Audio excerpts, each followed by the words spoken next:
Jelang USBK 2022, tembok sirkuit Mandalika bakal dimural. Sebelum kita lanjut, jangan lupa subscribe agar mendapat informasi yang terbaru.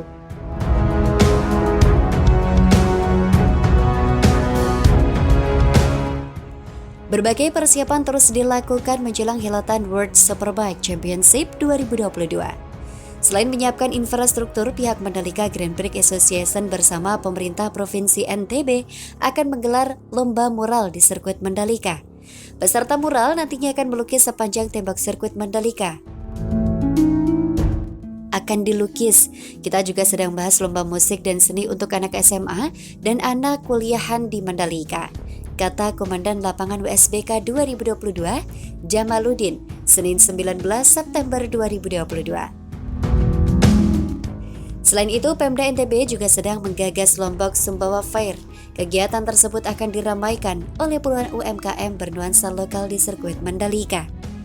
Kita akan siapkan juga lokasi bagi UMKM lokal kita, supaya penonton berbelanja barang khas Lombok dan Sumbawa kepada para pelaku UMKM lokal kita. Imbuh Jamal. Untuk diketahui, Pemprov NTB bersama PT ITDC dan MGPA menarget 45.000 penonton dalam helatan USBK 2022. Jumlah tersebut menurun dari target USBK 2021 lalu yang menargetkan 60.000 penonton.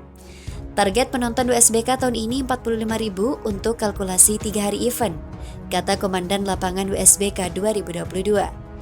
Jamal menjelaskan keuntungan membeli tiket paket 3 hari saat event USBK. Menurutnya, penonton pemegang tiket paket 3 hari bisa menyaksikan balapan mulai hari pertama pada Jumat 11 November 2022 hingga hari ketiga Minggu 13 November 2022. Beda dengan MotoGP, hari Jumat tidak ada race. Kalau USBK, ada balapannya. Jadi beli tiket paket 3 hari dapat gratis nonton di hari Jumat 11 November, kata Jamal. Jamal mengaku belum bisa memberikan data jumlah penjualan tiket selama 2 pekan. Menurutnya, data penjualan tiket USBK dipegang langsung pihak MGPA. Yang jelas ada penurunan harga tiket dari tahun lalu itu termurah 100.000 diturunkan jadi 74.000. Pungkas Jamal. Mandalika Grand Prix Association, bagian dari PT Pengembangan Pariwisata Indonesia, Tourism Development Corporation, BUMN Pengembangan dan Pengelola Kawasan Pariwisata di Indonesia, kini membuka program relawan untuk penyelenggaraan USBK. Program Relawan USBK 2022 ini dibuka guna memberdayakan dan meningkatkan keterampilan masyarakat Lombok Tengah dan sekitarnya. Dalam program tersebut terdapat 4 bidang relawan yang dibuka oleh MGPA, yaitu keamanan, kebersihan, acara, serta teknisi.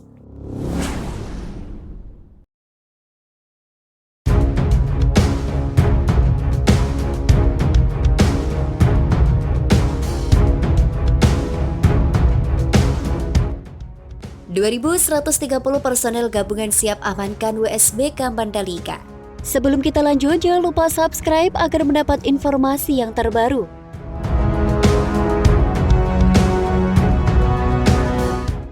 Pengumuman World Superbike di sirkuit Mandalika akan melibatkan 2.130 personel gabungan. Karo Ops Polda NTB Kombes Pol Abu Bakar Tartusi mengatakan dilibatkan meliputi 1.170 personel dari Polda NTB. Mereka akan didukung 568 personel dari Polres jajaran di Pulau Lombok, 100 personel TNI, dan 292 personel tambahan dari Mabes Polri. Pengamanan dilakukan secara maksimal, kata Abu Bakar. Pemetaan pengamanan sudah disampaikan kepada Kabaharkam Polri Komjen Pol Arief Sulistianto Kamis 15 September lalu. Selanjutnya beberapa kekurangan akan disupport oleh Mabes Polri. Kekurangan yang menjadi catatan sudah kami laporkan ke Kabaharkam. Mereka siap mensupport segala kekurangannya, kata dia. Menurutnya, potensi kerawanan yang masih menjadi perhatian adalah persoalan klaim lahan di kawasan sirkuit Mandalika. Dari catatan sementara, klaim lahan meningkat dari awalnya 17 kasus menjadi 200 kasus. Ini jadi atensi kami, bagaimana agar tidak menjadi gangguan nantinya, kata dia. Persoalan penonton tanpa tiket juga masuk dalam atensi pengamanan. Berkaca dari pelaksanaan tahun lalu, banyak masyarakat di sekitar lokasi yang masuk tanpa memiliki tiket. Ada juga keberadaan hewan liar dan pesawat nirawak atau drone yang berkeliaran di dalam kawasan. Semua sudah dilakukan pencatatan, ujarnya. Khusus untuk drone, akan diinformasikan ke masyarakat melalui komunitas drone untuk tidak menerbangkan di kawasan Mandalika sebelum gelaran WSBK. Langkah ini bentuk tindakan pencegahan. Kalau masih ada gangguan yang nekat menerbangkan drone saat pelaksanaan WSBK, akan diturunkan paksa. Kami memiliki alat untuk mengganggu sinyal penerbangan drone, tegasnya. Semua catatan yang pernah terjadi pada perhelatan WSBK tahun lalu sudah dievaluasi. Yang jelas gangguan yang kiranya akan terjadi sudah kami petakan dan koordinasikan agar gelaran WSBK bisa sukses, tutupnya.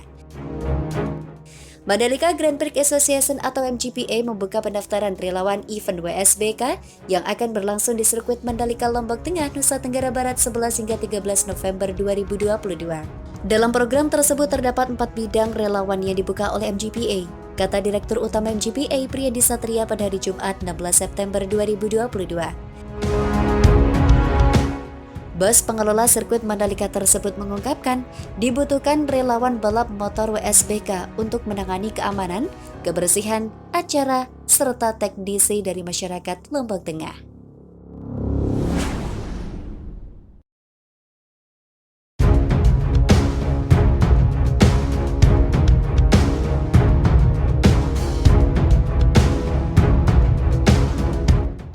Bertanding di sirkuit Mandalika, pembalap MotoGP pelajari budaya Islam di Indonesia. Sebelum kita lanjut, jangan lupa subscribe agar mendapat informasi yang terbaru.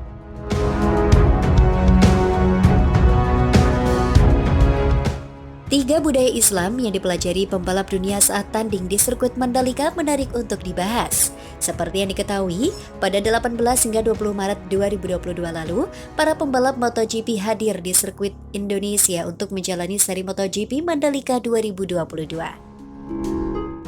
Selama akhir pekan tersebut, para pembalap MotoGP yang hadir di sirkuit Mandalika Lombok, Nusa Tenggara Barat itu tak hanya sekadar balapan, tapi mereka juga mencoba mengenal Indonesia.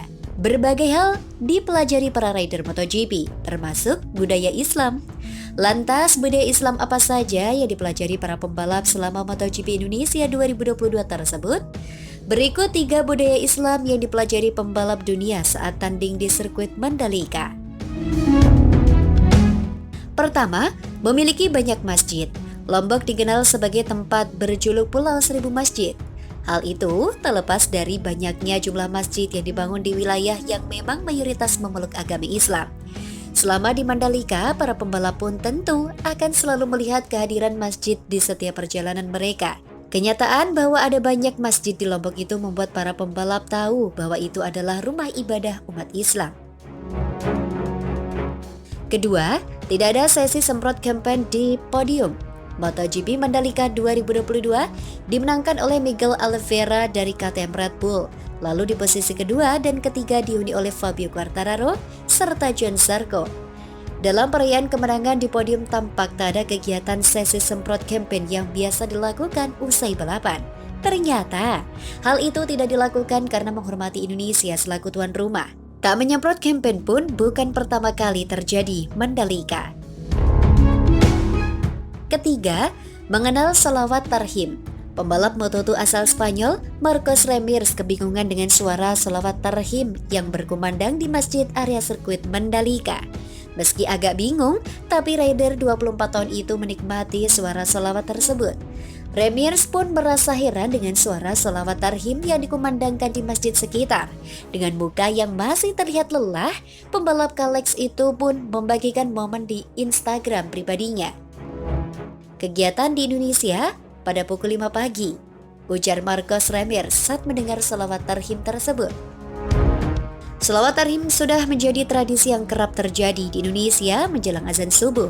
Biasanya, salawat tarhim dikumandangkan agar umat Islam bisa mempersiapkan diri untuk menunaikan salat subuh. Namun, lantunan salawat tarhim mungkin baru pertama kali dialami Marcos Ramirez dan pembalap-pembalap lain. Karena itu, ia sedikit kebingungan mendengar salawat tarhim saat matahari belum terbit.